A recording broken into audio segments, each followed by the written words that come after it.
నెల్లూరు జిల్లా తెలుగురాయపురం గ్రామంలో అక్రమ ఇసుక తరలిస్తుండగా ఓవర్లోడ్తో వెళుతున్న టిప్పర్ బ్రిడ్జ్ మీద ఎక్కడంతో బ్రిడ్జ్ కూలిపోయింది. ఈ ప్రాంతంలో నిరంతరం ఓవర్లోడ్తో టిప్పర్స్ అక్రమంగా ఇసుక తరలిస్తున్నాయి.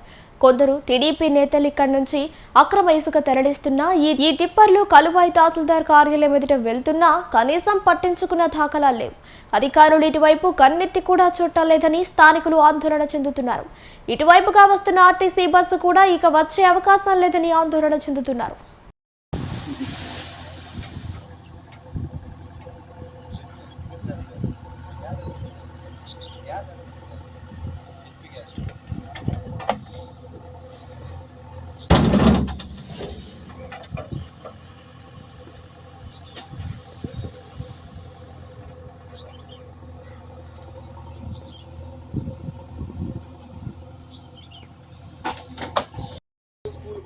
మట్టి పట్టి పోతుంది ఈ బళ్ళు పట్టిన మరి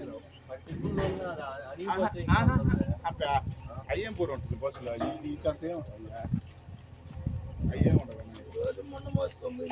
పోయిందా.